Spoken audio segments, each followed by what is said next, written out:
यह 11 फरवरी सन 1967 का प्रातः क्लास। बाप भी कह सकते हैं ब्रह्मा द्वारा कि बच्चों को गुड मॉर्निंग। कौन सा बाप?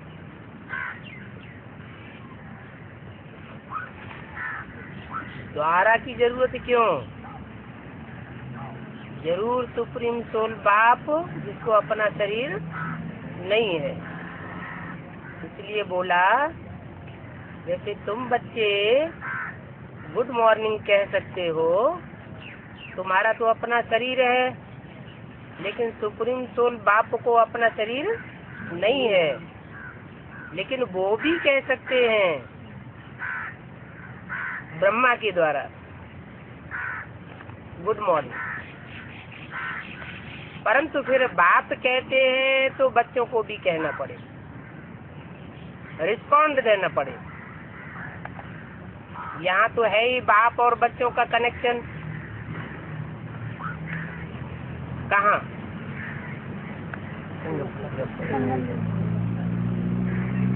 संकट की बात हो रही है, ब्रह्मा के तन में प्रवेश होकर के बोल रहे हैं।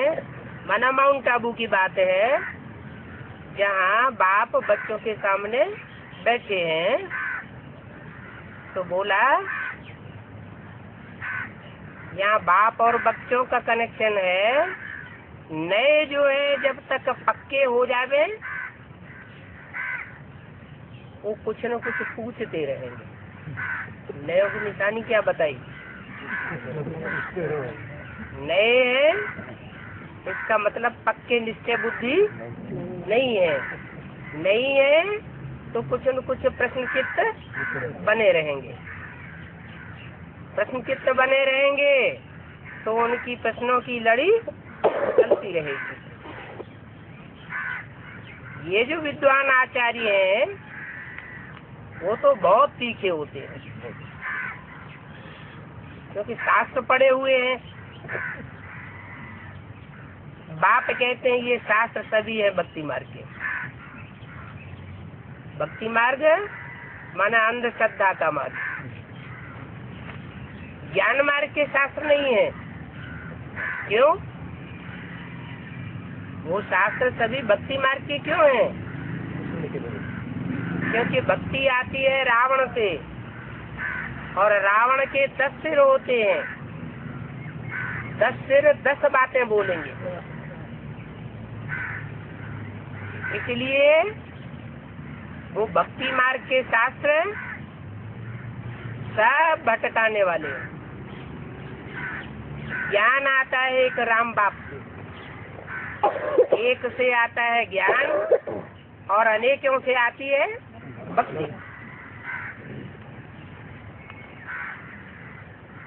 तो विद्वान आचार्य वो सब भक्ति मार्ग के हैं। हरिद्वार व काशी में बैठ करके राजयोग सिखावेंगे क्या? बापा आवेंगे तो हरि के द्वार में बैठ करके राजयोग सिखावेंगे या काशी में बैठ करके सिखावेंगे? उन्होंने तो लिख दिया है कि काशी नगरी शंकर की बहुत प्यारी नगरी है। वो ये तो जानते नहीं कि शंकर अलग है और शिव अलग है। कहाँ शिव की सोल, सुप्रीम सोल परमात्मा शिव, और कहाँ देवता। शिव तो देवताओं को बनाने वाला है, नर को नारायण जैसा बनाने वाला है। तो वो तो हुआ रचयिता बाप, वो आकर के रचना रचता है।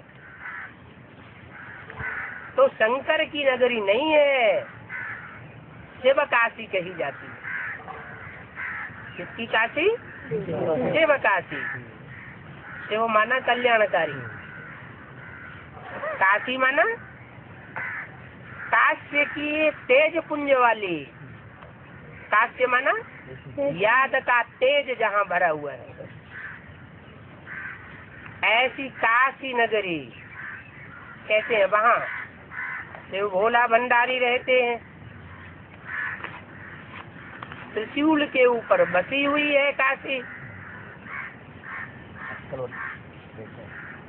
अब त्रिशूल क्या है?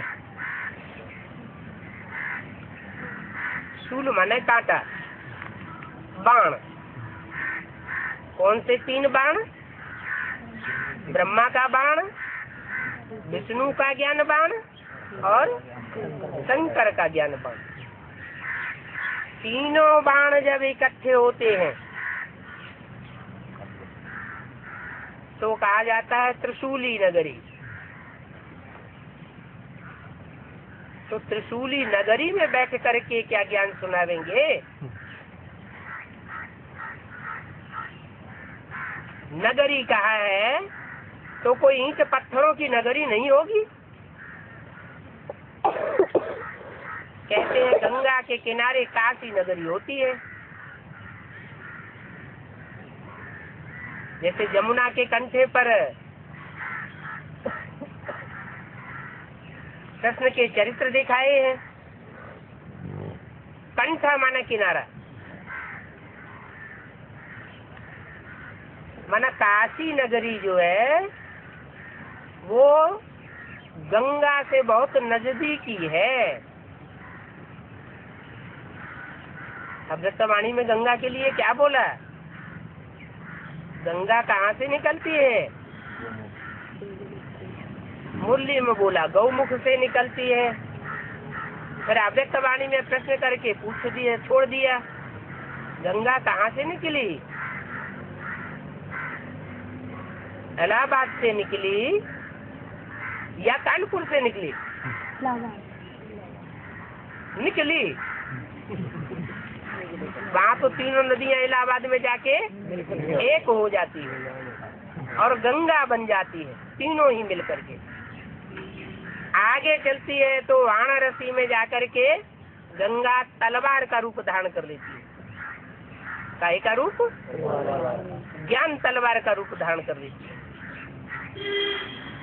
कैसे कहते हैं उस तलवारी नगरी के किनारे पर काशी नगरी बसी।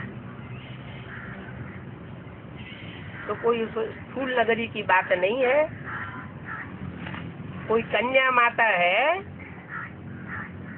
जिसके कंठे पर बैठ करके नई दुनिया की रचना रची जाती है। कहते हैं हरिद्वार में बैठ करके राजयोग सिखावेंगे। साधु संत महात्मा जाकर के कहाँ इकट्ठे हो जाते हैं? हरिद्वार ऋषिकेश में इकट्ठे हो जाते हैं। वहाँ एक स्थान भी बनाया हुआ है, स्वर्ग आश्रम। अब कोई ईंटों का स्वर्ग आश्रम इकट्ठा करने से स्वर्ग धाम थोड़ा ही बन जाता है। हरि के द्वार में ऐसे होता है क्या? हरि माना कौन? कृष्ण। कृष्ण का आखिरी जन्म का नाम क्या है? ब्रह्मा। ब्रह्मा की नगरी कौन सी? ब्रह्मा ने जो नगरी बसाई उस ब्रह्मपुरी का नाम क्या है? माउंट आबू। ब्रह्मपुरी कहो, ब्रह्मलोक कहो। वो ब्रह्मलोक में कहते हैं ब्रह्मा वास करता है। तो स्थूल लोक की बात है क्या? मुरली में तो बोला है कि तुम बच्चे परम धाम को भी इस धरती पर उतार लेंगे। इसका मतलब ये हुआ कि इसी दुनिया में कोई ऐसी तपस्या स्थली होती है जिस तपस्या स्थली में ब्राह्मण इकट्ठे होकर के अपनी संपन्न स्टेज में ऐसा वातावरण तैयार करते हैं जिस वातावरण में जो भी आत्मा पहुंचेगी वो निसंकल्प हो जाएगी, आत्मिक स्थिति में स्थित हो जाएगी। ऐसी आत्मिक स्थिति में जो स्थित होते हैं और संपन्न स्टेज को पाते हैं वो ही स्वर्गवासी कहे जाते हैं। वो तो कह देते हैं शरीर छोड़ा तो कहते हैं स्वर्गवासी हुआ। अब शरीर छोड़ने की बात नहीं है, ये आत्म की स्थिति में, तपस्या की स्थिति में देह भान छोड़ने की बात। देह भान छोड़ेंगे, स्व की स्थिति में स्थित होंगे तो कहाँ जाएंगे? स्वर्ग। स्व माने आत्मा, ग माना गया। कहाँ गया? आत्म की स्थिति में गया। आत्म की स्थिति वाले होते हैं देवता। साधु संन्यासियों ने वो स्थूल हरिद्वार नगरी को अपना धाम बना के रखा हुआ है, समझते हैं वहाँ स्वर्ग धाम की स्थापना होगी।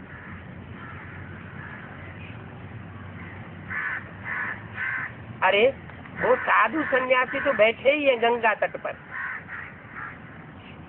वो समझते हैं गंगा जल पीते पीते मुक्ति को पा लेंगे। क्या? यमुना जल पी करके नहीं, सरस्वती का जल पी के नहीं। भगवान आते हैं कि ब्रह्मा मुख से सुनाते हैं। ब्रह्मा मुख पुरुष तन है, पुरुष तन सब दुर्योधन दुशासन है, उनके मुख से सुने हुए का उतना असर नहीं पड़ेगा। तो किसके मुख से असर पड़ेगा? कन्याएं माताएं जो पवित्र रहने की स्वभाव वाली है, वो गौ माताएं जब सुनाती हैं ज्ञान और ज्ञान का कलश अपने हाथ में लेती है तो उसका असर दुनिया वालों के ऊपर पड़ता है। तो बताया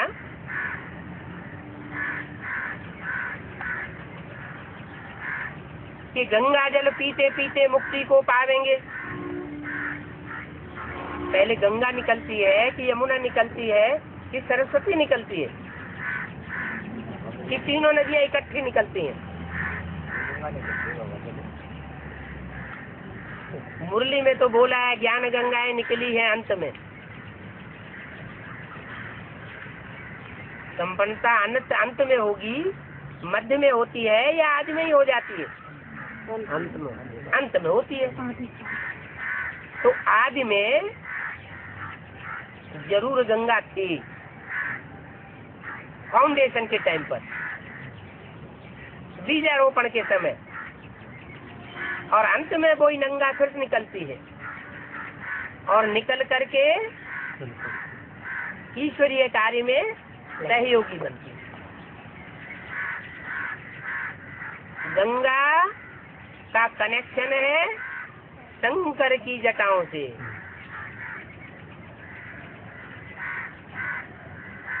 शंकर और गंगा, गंगाधर कहा जाता है। किसको धारण किया? गंगा को धारण किया। एक है सूक्ष्म गंगा, ज्ञान गंगा, और एक होती है उस ज्ञान गंगा को प्रैक्टिकल रूप में, प्रैक्टिकल जीवन में धारण करने वाली कोई चैतन्य गंगा। तो ब्रह्मा के मुख से जो ज्ञान सुनाया, उस ज्ञान को जिसने अपने मस्तक में धारण कर लिया वो है सूक्ष्म ज्ञान गंगा, शंकर की जटाओं में समा जाती है। सन 68 तक ब्रह्मा के द्वारा सारा ज्ञान सुनाया गया। उस ज्ञान को मुरली में बोला है कि गीता ज्ञान अमृत अभी नहीं कहेंगे। क्यों नहीं कहेंगे?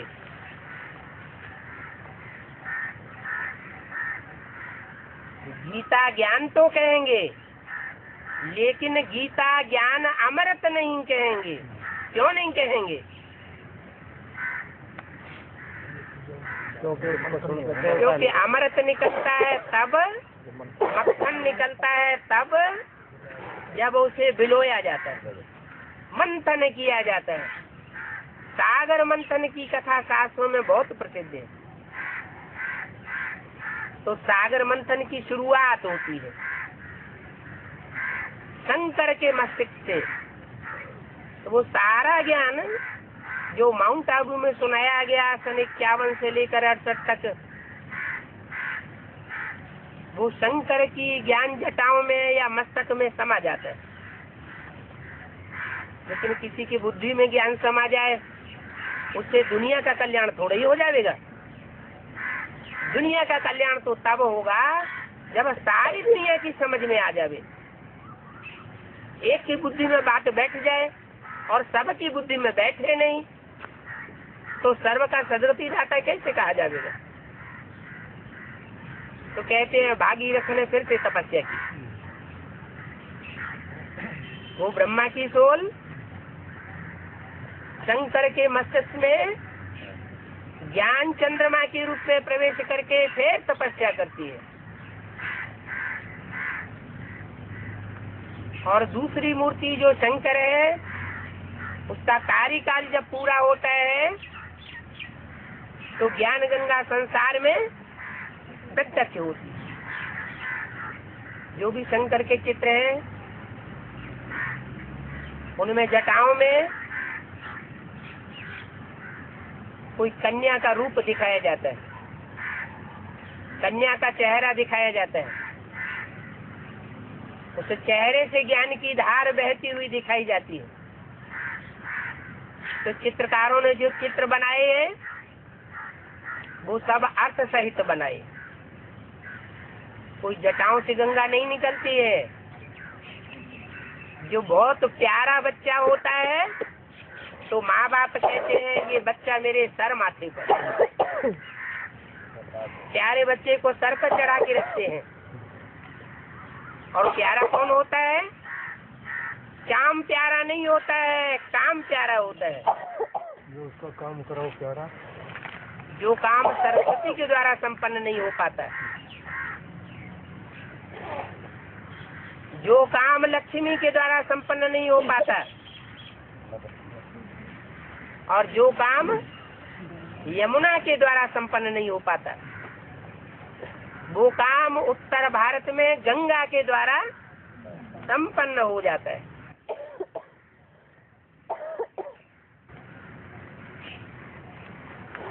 सत्तर साल हो गए इस ज्ञान को चलते चलते। उत्तर भारत की आत्माओं ने उस एडवांस ज्ञान को क्यों नहीं उठा पाया? क्योंकि निमित्त का बड़ा महत्व होता है। उत्तर भारत में गंगा का मान बहुत ज्यादा है। वो ज्ञान गंगा अभी भी प्रत्यक्ष नहीं हुई है। जब प्रत्यक्ष होती है तो जितने भी विद्वान पंडित आचार्य हैं वो सब जाग पड़ते हैं।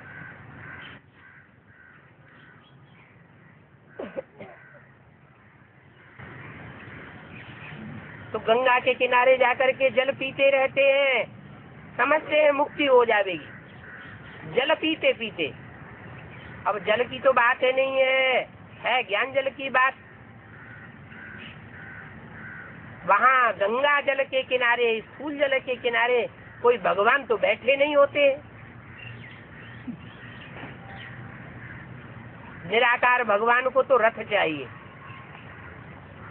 भागीरथ भी दिखाते हैं। भगवान ने आकर ज्ञान दिया है। वास्तव में कृष्ण को ज्ञान सागर नहीं कहा जाता। क्या? ज्ञान का सागर कृष्ण नहीं है।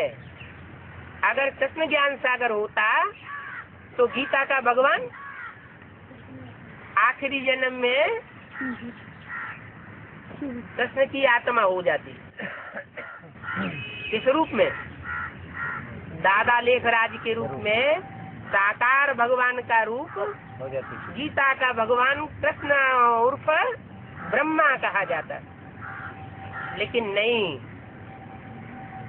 ब्रह्मा के मंदिर नहीं बनते हैं, मूर्तियां नहीं बनती हैं, पूजा नहीं होती है। इससे साबित होता है कि ब्रह्मा के तन में आकर के परमात्मा से गीता का भगवान नहीं बनता है। गीता का भगवान वो उस तन के द्वारा आकर के बनता है जिसमें कृष्ण की सोल भी अधूरे रूप में कार्य करती है, चंद्रमा के रूप में, अर्धचंद्र के रूप में, और शिव नेत्र भी प्रवेश करके कार्य करता है। वो गीता का भगवान कहा जाता है। उस गीता के भगवान के द्वारा मनन चिंतन मंथन के द्वारा जो अमृत निकलता है, उस अमृत रस को पी करके देवताएं अमर बनते हैं। अमर भी दो तरह के होते हैं। अमर माने न मरने वाले देवता, और ब्राह्मण तो देवता कहे जाते हैं। जो ब्राह्मण है उनकी स्थिति अभी ये है कि अभी अभी निश्चय बुद्धि, अभी अभी अनिश्चय बुद्धि। निश्चय बुद्धि माना जीवित, अनिश्चय बुद्धि माना मृत्यु को पाए हुए। तो ये जन्म मरण का चक्र अभी चलता रहता है। सबसे ज्यादा जन्म मरण के चक्र में कौन सी आत्मा आती है? ब्रह्मा। जो सृष्टि का पहला पत्ता है वो ही जन्म मरण के चक्र में आता है। 30-32 साल हो गए एडवांस नॉलेज चलते हुए, और ब्रह्मा की सोल मस्तक में प्रवेश करके एडवांस ज्ञान धारण करती है, लेती है, फिर गुलजार दादी में प्रवेश कर जाते हैं। नष्टो मोहा स्मृति लब्धा, ये स्टेज प्राप्त नहीं हो पाती। तो बाप कहती है कृष्ण को ज्ञान का सागर नहीं कहा जाता, और न उनके पास कोई राजयोग सिखाने का ज्ञान है। क्या? अगर राजयोग सिखाने का ज्ञान कृष्ण उर्फ ब्रह्मा के पास होता तो राजयोग सिखा करके उन्होंने इंद्रियों के ऊपर कंट्रोल करने वाला कोई को राजा बनाया होता। इंद्रियों में मुख्य इंद्रिय है जिसे कंट्रोल करने के लिए योगी सबसे ज्यादा पुरुषार्थ करते हैं। वो कौन सी इंद्रिय है? वो कौन सा विकार है? काम विकार। काम विकार को भस्म करने का श्रेय भक्ति मार्ग में कौन से देवता को दिखाया है? शंकर को दिखाया। कहते हैं शंकर ने ऐसा पुरुषार्थ किया राजयोग का कि राजयोग से कामदेव को भस्म कर दिया। भक्ति मार्ग में तो समझते हैं कामदेव कोई देवता होता होगा, बाहर खड़ा होता होगा, बाहर से हमला करता होगा। बाहर की बात है ही नहीं, वो तो अंदरूनी चीज है, वो तो सूक्ष्म बात है, विकार की बात है। 63 जन्मों में जो विकार भोगे हैं उन विकारों का संस्कार आत्माओं में भर जाता है। जैसे कृष्ण की आत्मा संगम युग में ब्रह्मा का पाठ बजाती, ऐसे ही राम की आत्मा संगम युग में शंकर का पाठ बजाती। उसका नाम ब्रह्मा पड़ता है, बड़ी माँ। ब्रह्म माने बड़ी, माँ माने माँ। सहनशीलता की हद कर देती है, बच्चों की प्रताड़ना को सारे जीवन सहन करती है। सहन करते करते बच्चे हाथ फेल कर देते हैं, लेकिन अपनी हिम्मत को नहीं त्यागती।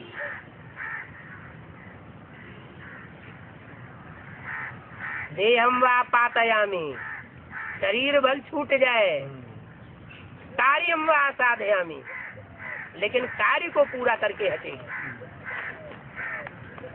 तो वो सोल कोई ब्राह्मण बच्चे का आसरा लेती और फिर अपनी पढ़ाई चालू करती है, पढ़ाई को छोड़ नहीं देती। इसीलिए बाबा कहते हैं, वो भक्त लोग कहते हैं कृष्ण तो भगवान है, और तुम बच्चे कहते हो अरे कृष्ण की आत्मा तो वही पढ़ाई पढ़ती है, वो भगवान नहीं है। बल भक्तों को गुस्सा आवेगा।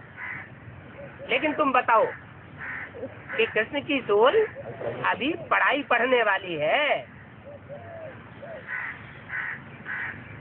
तो बीके में जो भी अधूरे ब्राह्मण भगत हैं उनकी बुद्धि में बैठेगा नहीं, वो नाराज होने लगेंगे।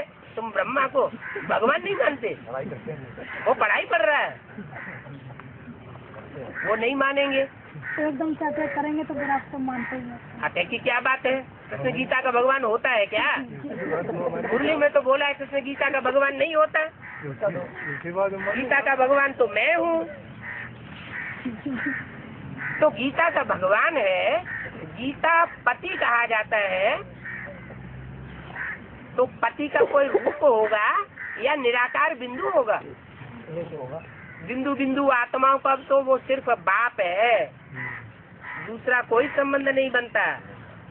वो बिंदु बिंदु आत्माओं का बाप जब शरीर में प्रवेश करता है तब दूसरे संबंध बनते हैं। उन संबंधों में एक मुख्य संबंध पति का भी है।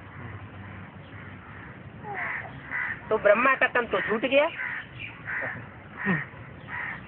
उस तन के द्वारा तो गीतापति भगवान बन नहीं सका। अगर उस तन के द्वारा गीतापति भगवान बना होता तो क्या होता? सारी दुनिया उस गीता को मानने लग पड़ती। लेकिन अभी तक भी ऐसा नहीं हुआ। क्यों नहीं हुआ? क्योंकि जिस सृष्टि के पहले पत्ते को पढ़ाने के लिए परमात्मा बाप संसार में सदगुरु के रूप में सृष्टि पर प्रकट होता है, वो कृष्ण बच्चा आत्मा की बुद्धि में ये बात अभी तक नहीं बैठी कि गीता का भगवान कौन है। जब उस आत्मा की बुद्धि में ये बात बैठ जाएगी कि गीता का भगवान शिव शंकर भोलेनाथ है, निराकारी स्टेज वाला शिव है, तो सारी दुनिया का कल्याण हो जाएगा। उसे एक आत्मा के ऊपर सबका उद्धार टुका हुआ है।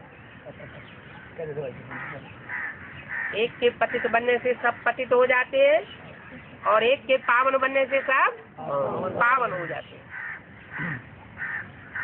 तो कृष्ण के पास न कोई राजयोग सिखाने का ज्ञान है, ये तो पढ़ाई है और ऊंचे से ऊंचे पढ़ाई है। पढ़ाई पढ़ाने वाला टीचर भी ऊंचे से ऊंचे। ब्रह्मा बाबा को साक्षात्कार हुए, उनके साक्षात्कारों का अर्थ किसने बताया? उनको खुद तो समझ में नहीं आया। अगर वही सबसे ऊंचा साकार रूप होता गुरु का तो फिर उनकी समझ में आना चाहिए।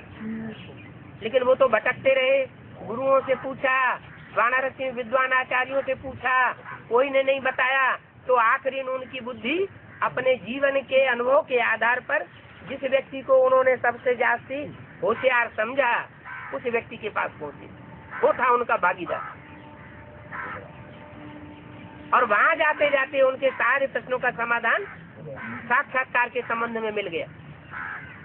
तो उससे साबित क्या हुआ? यही बात साबित हुई कि ब्रह्मा से भी ऊंची कोई हस्ती यज्ञ के आदि में थी, जिनके लिए बोला मुरली में ऐसे ऐसे बच्चे थे जो मम्मा बाबा को डायरेक्शन देते थे, ड्रिल कराते थे, टीचर बन करके बैठते थे। हम समझते थे ये तो बहुत अच्छा नंबर माला में आ गया।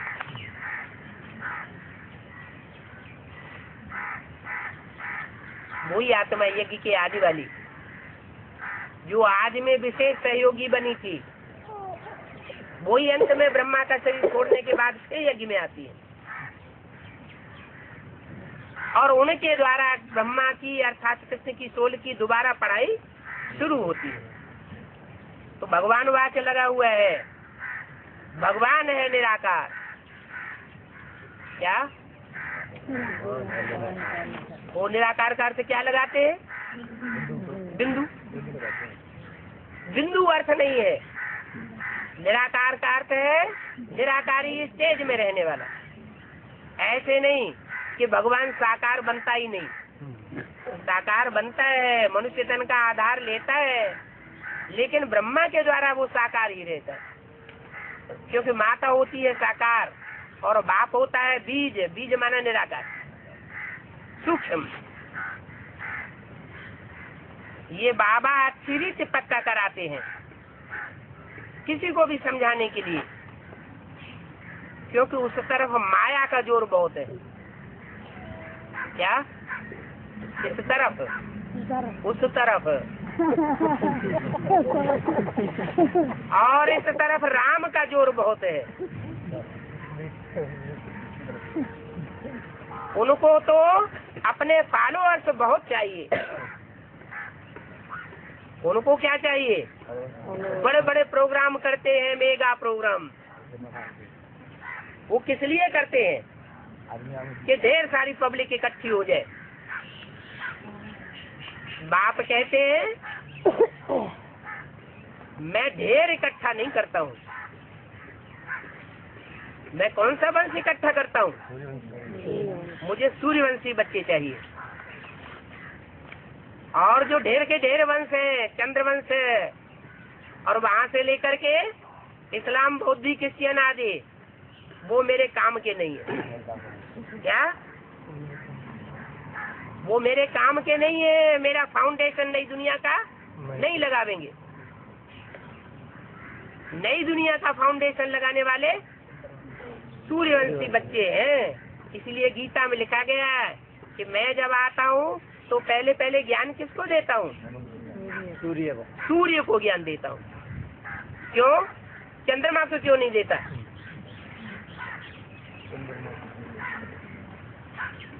जो ज्ञान है, पहचान है असली भगवान की, वो चंद्रमा की बुद्धि में क्यों नहीं बैठती?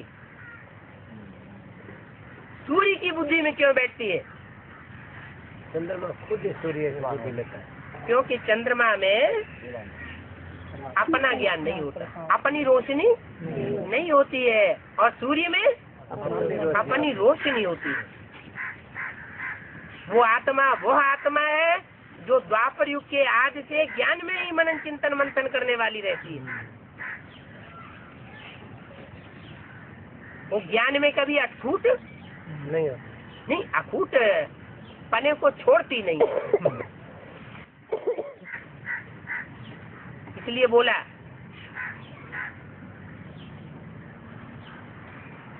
कि सत्य कभी नष्ट नहीं होता, और झूठ को पांव नहीं होते हैं। झूठ कितना भी पावरफुल हो, फिर भी एक टाइम ऐसा आता है झूठ भाग खड़ा होता है, और सच्चा स्थिरियम रहता है। तो उस तरफ माया का जोर बहुत है, उनको तो अपने फॉलोअर्स बहुत चाहिए। यहाँ तो वो बात नहीं है। यहाँ तो बाप कहते हैं, त्रिमूर्ति में भी उन भक्ति मार्ग वालों ने तो दिखाए हैं 3 शेर, लेकिन बाप कहते हैं वो 3 शेर नहीं है। क्या है?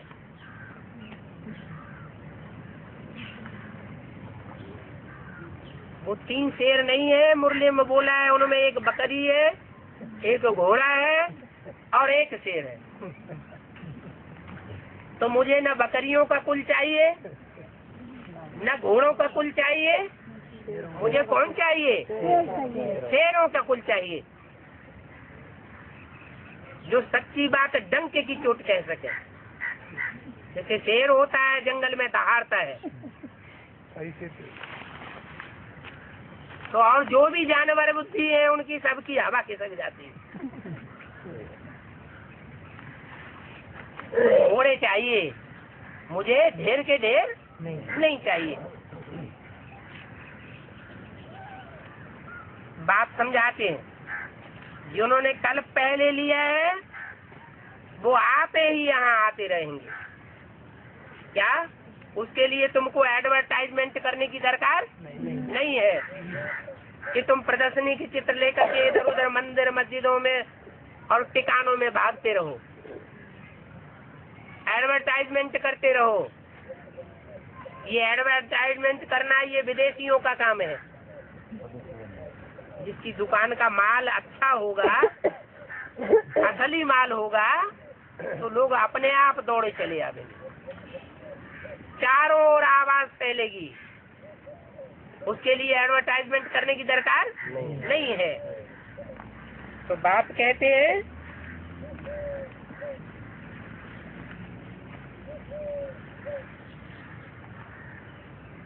जिन्होंने कल पहले लिया होगा वो आप ही आवेंगे, उनको निमंत्रण देने की भी दरकार नहीं है, उनको बुलाने की भी दरकार नहीं है, बाकी बात के प्रोग्राम करके उनको आकर्षित करने की दरकार नहीं है। ऐसे नहीं,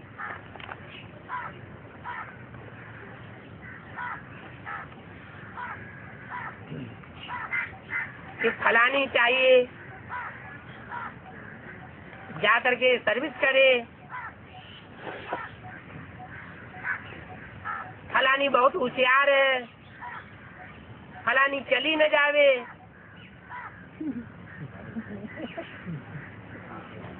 इसको पकड़ना है। नहीं, बाप कहते हैं जिसको जाना हो चला जाए, किसी को पकड़ करके बैठाने की दरकार नहीं है। कौन जावेगा? जो निश्चय बुद्धि नहीं होगा वही तो जावेगा।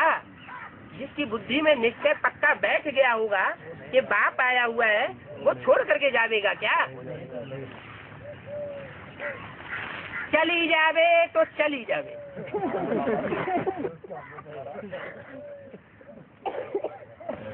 क्या हम किसी को ताले में बैठाने वाले नहीं है। यहाँ तो जीते जी मरने की बात है। जीते जी मरना माना, जीते जी मरना माना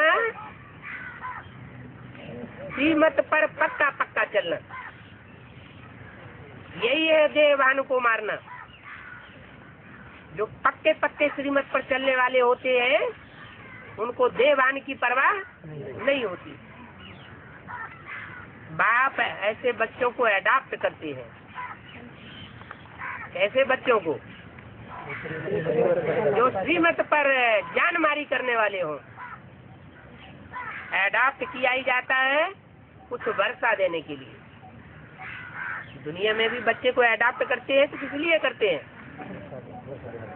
कि जो कमाई की है जिंदगी भर कोई को सौंप के जाए। सन्यासियों के इतने ढेर फॉलोअर्स हैं, कितने फॉलोअर्स होते हैं, वो क्या वर्षा देते हैं? कोई वर्षा नहीं देते। उनसे कोई को मुक्ति जीवन मुक्ति का वर्षा मिलता नहीं।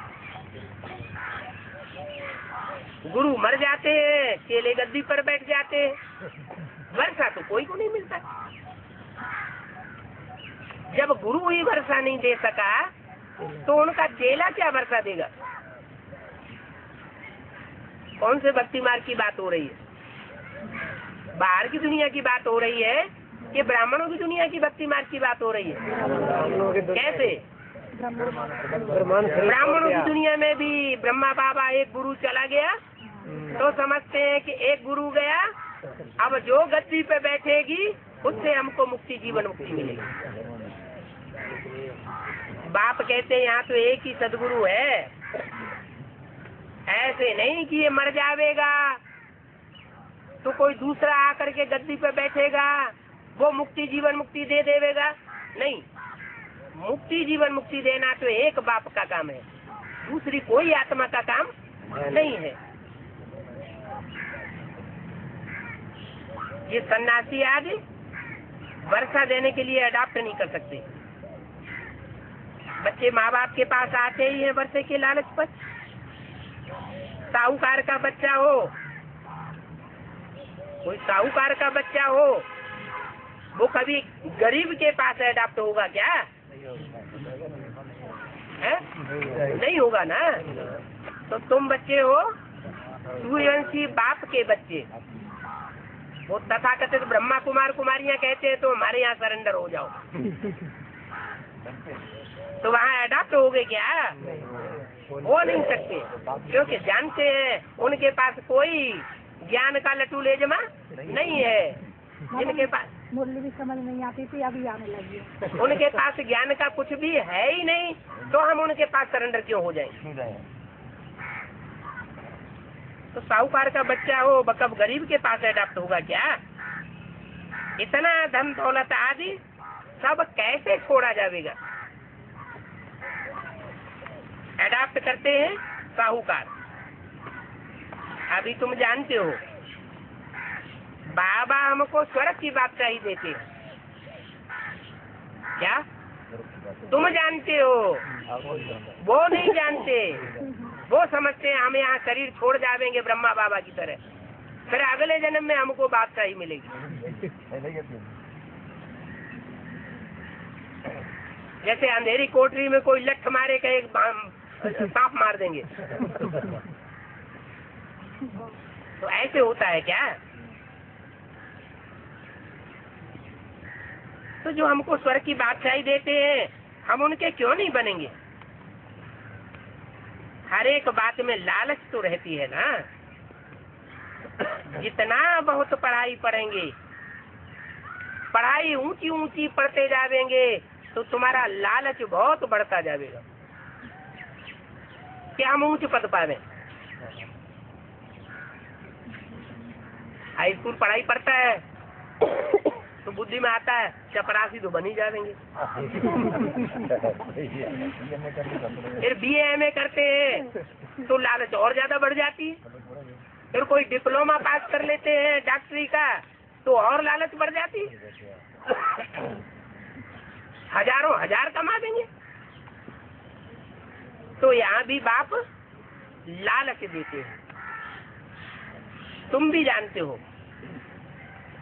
बाप ने हमको अडॉप्ट किया है वर्षा देने के लिए। कौन सा वर्षा देने के लिए? सिर्फ स्वर्ग का वर्षा देने के लिए नहीं, स्वर्ग की बादशाही देने का वर्षा देने के लिए। बाप भी कहते हैं तुम सबको हम फिर से 5000 वर्ष पहले मुआफिक अडॉप्ट किए हैं। जैसे पहले अडॉप्ट किया था अभी भी अडॉप्ट किया है। तुम भी कहते हो बाबा हम आपके हैं। 5000 वर्ष पहले भी हम आपके बने थे। तुम प्रैक्टिकल में कितने ब्रह्मा कुमार कुमारियां हो? कितने हो? हैं? प्रैक्टिकल में कितने ब्रह्मा कुमार कुमारियां हो? प्रजापिता भी तो नामी ग्रामी है ना। ब्रह्मा नामी ग्रामी नहीं है उतना। कौन नामी ग्रामी है? प्रजापिता ब्रह्मा नामी ग्रामी। कहाँ नामी ग्रामी है?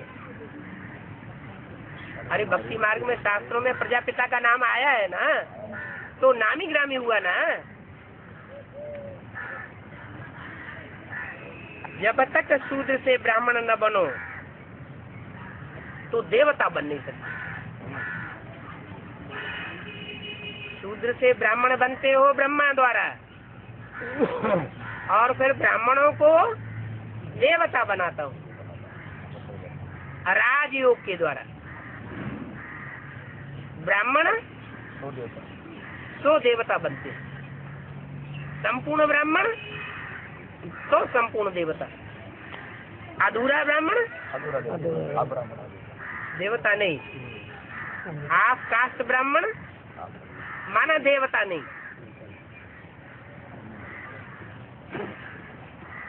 तो ब्राह्मण जब तक नहीं बने हैं तब तक देवता नहीं बनेंगे। तुम बच्चों की बुद्धि में अभी ये चक्र फिरता रहता है क्या कि पहले हम शूद्र थे, अभी हम ब्रह्मा की औलाद ब्राह्मण बने हैं, फिर शिक्षा लेकर के हम ब्राह्मण से देवता बनेंगे। हमारी हो गई डबल मशीनरी। क्या है? पहली मशीनरी क्या है? ब्रह्मा से ब्राह्मण बनना, और फिर एडवांस में आने के बाद ब्राह्मण से देवता बनना। शूद्र से ब्राह्मण बनना पहली मशीनरी, वो है बेसिक नॉलेज। वहाँ क्या होता है? शूद्र से ब्राह्मण बनाए जाते हैं, वो भी नंबरवार पुरुषार्थ अनुसार। और फिर यहाँ उन ब्राह्मणों को राजयोग सिखा करके उनकी इंद्रियों को नंबरवार पुरुषार्थ अनुसार कंट्रोलिंग पावर दे करके ब्राह्मण से देवता बनाया जाता है। जब तुम देवता बनेंगे तो तुम सतयुग में राज्य करेंगे। तुम्हारे सतयुग में राज्य करने से फिर ये पुरानी दुनिया का विनाश हो जाएगा। क्या? जब तुम देवता बनेंगे तब इस पुरानी दुनिया का विनाश होगा। ऐसे नहीं कि पुरानी दुनिया का विनाश पहले हो जावे और तुम देवता बन न सको। पुरानी दुनिया का विनाश जरूर होगा। क्या कि अभी तक तो हुआ नहीं है, 70 साल हो गए विनाश विनाश विनाश चिल्लाते चिल्लाते। लड़ते हैं बाबा। हाँ, लेकिन ऐसे है नहीं। विनाश तो होगा, लेकिन पहले तुम मनुष्य से देवता बनते हो। पूरा निश्चय नहीं बैठता है तो फिर बहुत चलते चलते थक जाते हैं और चले जाते हैं। कौन चले जाएंगे? जिनको निश्चय नहीं बैठता है वो चले जाते हैं। कई बच्चे गिर जाते हैं। ये भी ड्रामा में नूद है। माया दुश्मन तुम्हारे सामने जो खड़ी हुई है वो तुम्हें अपनी ओर खींच लेती है। वो क्या कहती है? माया दुश्मन तुम्हारे सामने खड़े हुए कहती है भगवान नहीं आया हुआ है, और तुम कहते हो भगवान साकार में आया हुआ है। वो कहती है ऐसा हो नहीं सकता, और तुम कहते हो यही बात सच्ची है कि भगवान साकार में आया हुआ है। बाप घड़ी घड़ी तुमको पक्का कराते हैं। देखो, माया के चंबे में फंस नहीं जाना। माया बहुत पासे फेंकती है, नहीं तो अपनी तकदीर को लकीर लगा लेंगे। बाप ही ये बात पूछ सकते हैं क्या कि आगे कभी मिले थे? कहाँ मिले थे? नहीं, यज्ञ के आदि में भी मिले थे। यज्ञ के आदि में भी सूर्यवंशी बच्चे थे, ज्ञान सूर्य मौजूद था। दूसरे धर्म की भी आत्मा यज्ञ में आई हुई थी। क्या बाद में क्या हुआ? यज्ञ कुंड से विनाश ज्वाला प्रज्वलित हुई स्थापना के साथ साथ। अब देखो वाणी में बोला स्थापना के साथ साथ यज्ञ कुंड से विनाश ज्वाला प्रज्वलित हुई। निमित्त कौन बने? ब्रह्मा बाप और ब्राह्मण बने। तो ब्रह्मा तो हुआ चंद्रवंशी, ज्ञान चंद्रमा, और बाप हुआ सूर्यवंशी सूर्य, और बच्चे जो सूर्यवंशी बच्चे थे वो निमित्त बन गए। यज्ञ के आदि में वो ज्ञान सूर्य बाप और उसके फॉलोअर्स सूर्यवंशी बच्चे सब चले गए।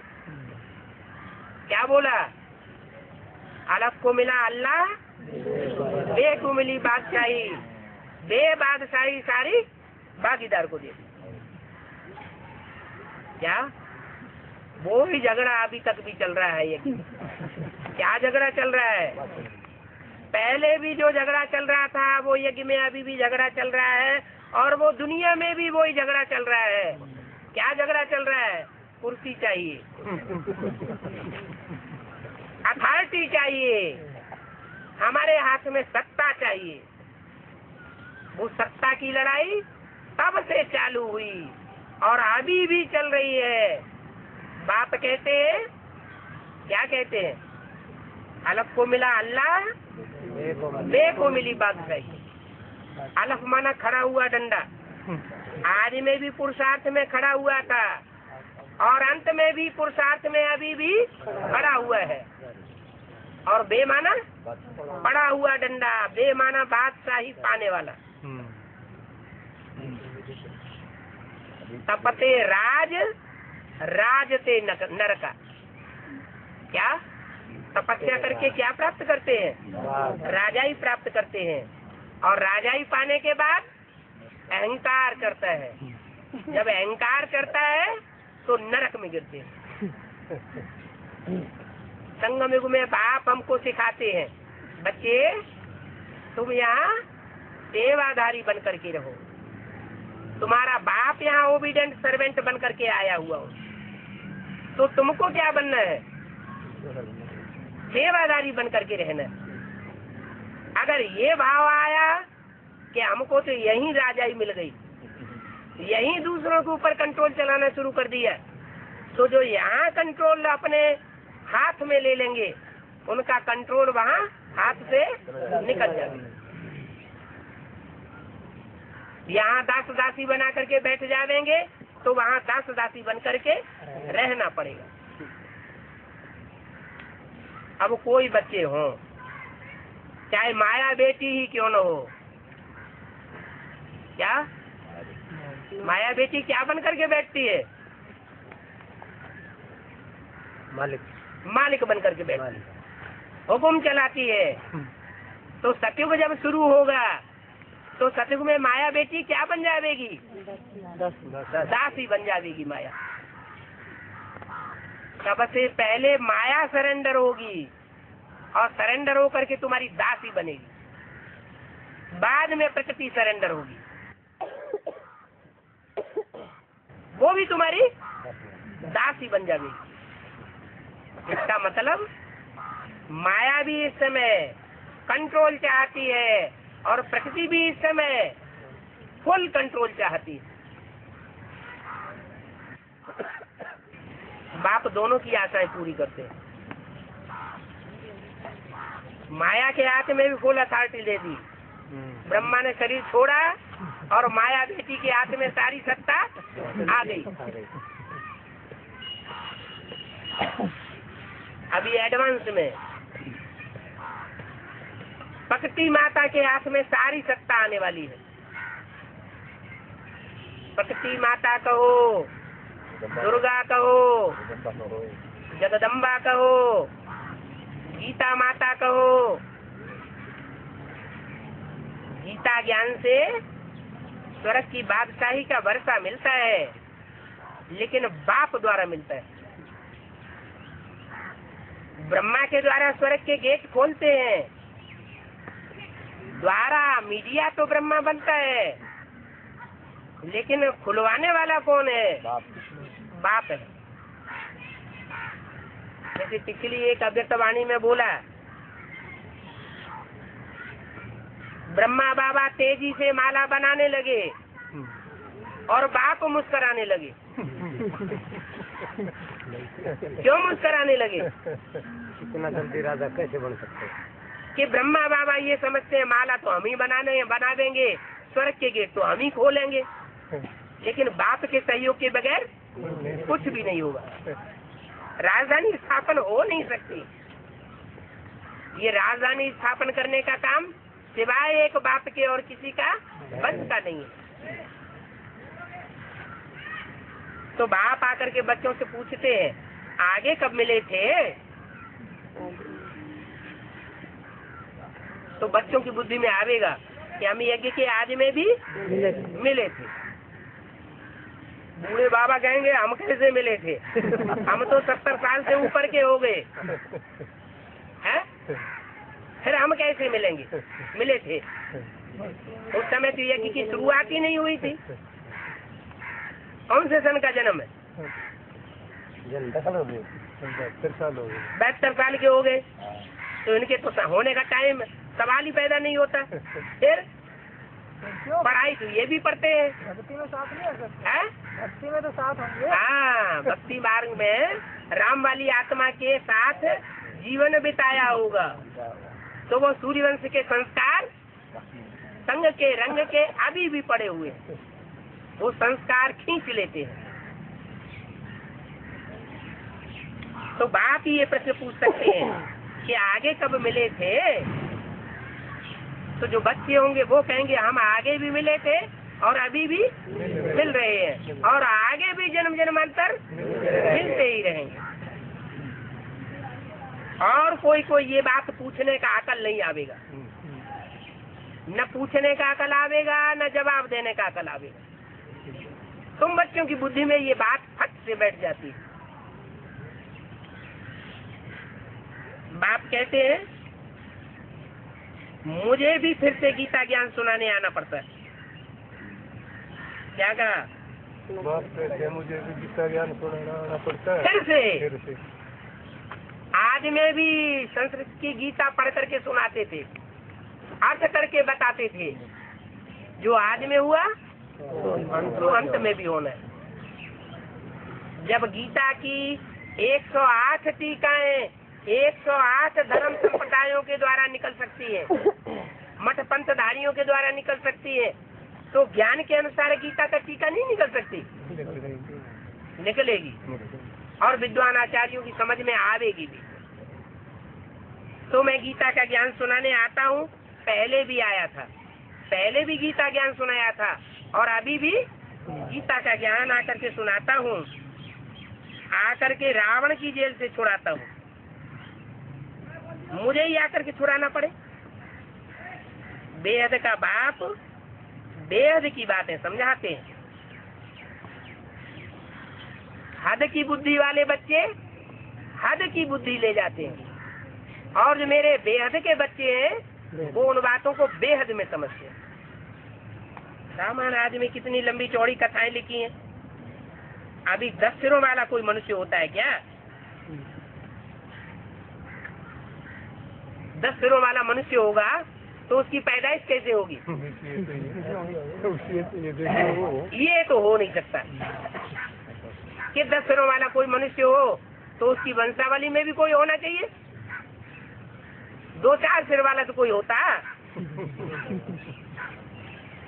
10 सिर का मतलब है कि 10 मतें इकट्ठी होकर के संगठित हो जाती है और वो संगठित होकर के सारी दुनिया के ऊपर कंट्रोल करते हैं। और जो बाप की मत है वो 2500 साल से दबा दी जाती है। 2500 साल इस दुनिया में राम बाप का राज्य चलता है और 2500 साल रावण के 10 सिरों का राज्य चलता है। अभी ये 10 सिरों वाले रावण का राज्य खलास होने वाला है। 10 धर्म बाबा, 10 धर्मों का राज खत्म होने वाला है। 10 धर्मों का राज खत्म होने वाला है। सब धर्मों का राज्य खलास होने वाला है। जो देवी देवता सनातन धर्म था वो भी हिंदू धर्म हो गया, वो भी तामसी हो गया। बाप कहते हैं सब धर्म तमो प्रधान हो जाते हैं। एक एक आत्मा के ऊपर रावण का राज्य चल रहा है। जब सारी दुनिया में रावण का राज्य हो जाता है तब मैं आकर के राम राज्य की स्थापना करता हूँ। तो राम राज्य की स्थापना करूंगा आके तो राम की बुद्धि में पहले प्रवेश करूंगा कि कोई और की बुद्धि में आऊंगा? पहले तो राम की बुद्धि में प्रवेश करके उसकी बुद्धि को सुधारना पड़े ना।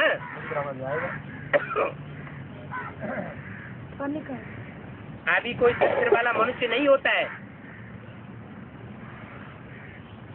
रावण को 10 सिर दिखाते हैं और राम को एक सिर दिखाते हैं।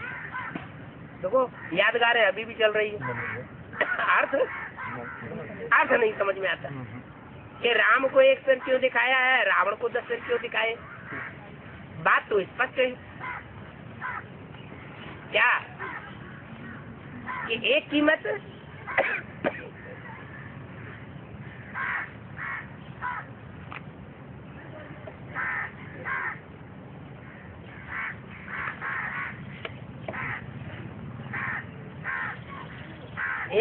से सदगति और अनेकों की मत से दुर्गति होती। अभी भी ब्राह्मणों की दुनिया में भी ये शूटिंग चल रही है। जो एक बाप को पहचानते हैं वो एक मत पर चलते हैं और जो नहीं पहचान पाते वो दूसरों का भी सहारा लेते हैं। इसलिए मुरली में बोला है जो जिस धर्म का होगा वो उसी की बात मानेगा। बल बाप आकर के ज्ञान समझाए रहे, और जिसकी बात मानेगा उसके लिए बोलेगा हाँ तुम्हारी बातें सब सच्ची हैं, लेकिन जब तक जगदीश भाई दीदी दादी दादाएं नहीं मानेंगे हम तुम्हारी बात मानने वाले नहीं। इससे साबित हुआ कि वो किस धर्म का है। वो दीदी दादी दादाएं जिस धर्म में कन्वर्ट होने वाले होंगे उसी धर्म में वो उसको जाना।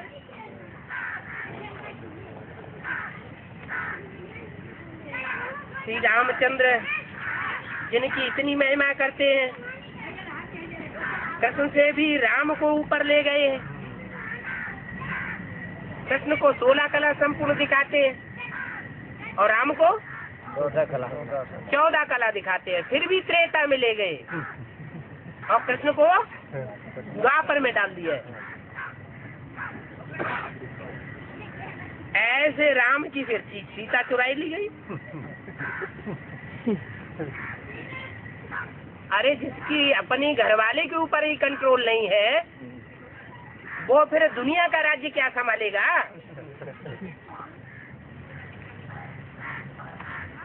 पहले तो अपने घर का सुधार, फिर पर का सुधार। अपने घर का ही सुधार नहीं हुआ पड़ा तो सारी दुनिया का कल्याण कहाँ से हो जाएगा। ये सब बातें दंत कथाएं हैं जो बाप आकर के क्लियर करते हैं। है सारी बातें यहाँ की।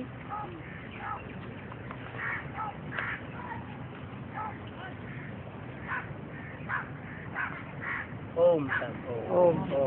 त्रेता में जो राम आया और बताया, भक्ति मार्ग में त्रेता वालों को मानते हैं। अच्छा, और कृष्ण को द्वापर में मानते हैं, विष्णु को सतयुग मानते हुए। तो ये कैसे होगा फिर ये राज्य? ये यहाँ संगम युग का राज है। संगम युग में अभी रामायण भी चल रही है, संगम युग में अभी महाभारत भी चल रहा है, संगम युग में भागवत भी चल रही है, संगम युग में गीता ज्ञान भी चल रहा है, और संगम युग में जयवासुर संग्राम भी चल रहा है। सारा खेल संगम है शास्त्रों में। तो राम जो है, जो त्रेता में दिखाया कि फेल हो गया, बाबा कहते हैं राम फेल हो गया तो त्रेता में जाके चंद्रवंशी बना। वो यज्ञ के आदि में फेल हो गया, फाइनल में नहीं फेल हो गया, आगे फेल हो गया तो उसकी प्रारब्ध वो त्रेता में उसको मिल गई। वो ज्ञान के बाण उसे पूर्व जन्म से मिले हुए हैं। वो आदि में फेल हुआ, अगला जन्म लेता है तो ज्ञान के बाण लेकर के असुरों को हनन करता है और फिर राजा ही ले लेता है। उसे कहते हैं विष्णु। राम को जन्म दिखाते हैं तो विष्णु का जन्म दिखाते हैं, राम का हुआ। चाहे कृष्ण का जन्म हो चाहे राम का जन्म हो, दोनों को विष्णु का अवतार दिखाते हैं। तो विष्णु की जो 4 भुजाएं हैं वो कोई अलग से भुजाएं नहीं है।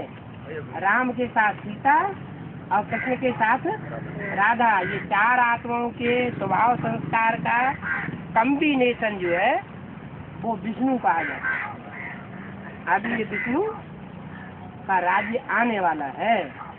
पहले इन 4 आत्माओं का स्वभाव संस्कार मिलकर के एक होने वाला है। जब ये 4 आत्माओं को स्वभाव संस्कार मिलकर के एक हो जाएगा तो सारे जो भी विश्व धर्म है वो सब डाउन होने लगते हैं। सब मंदिर मस्जिद गिरजाघर चलने लग पड़ेंगे, एक ही बड़ा स्थापन हो जाएगा मंदिर। बहुत बड़ा रिवोल्यूशन होने वाला है। सुना है कि जल्दी आप हरियाणा का दौरा करने वाले हो।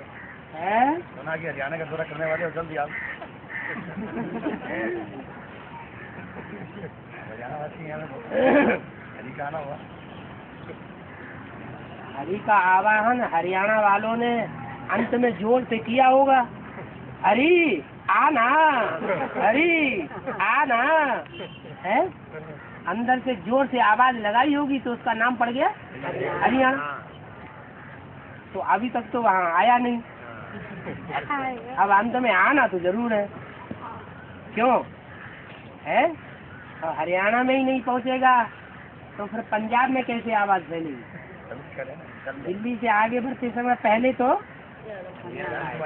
हरियाणा बीच में पड़ता है? पहले तो हरियाणा की जाट निकले, फिर पंजाब के सिख निकले, क्यों?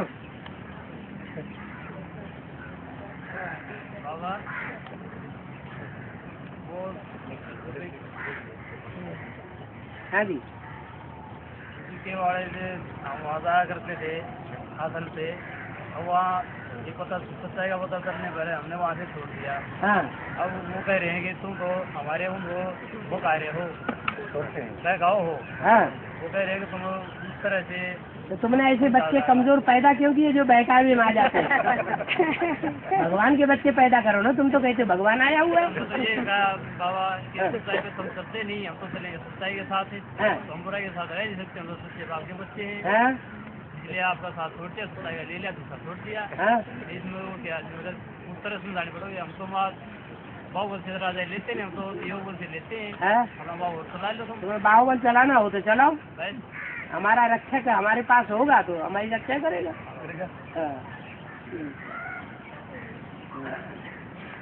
बाबा हमारे गाँव को आपका गांव तो परमधाम में है। नहीं बाबा, कई यहाँ तो भट्टी की बच्ची तो इधर कई यहाँ तो भट्टी करे तो बाबा यही मिलेगा हमको नहीं।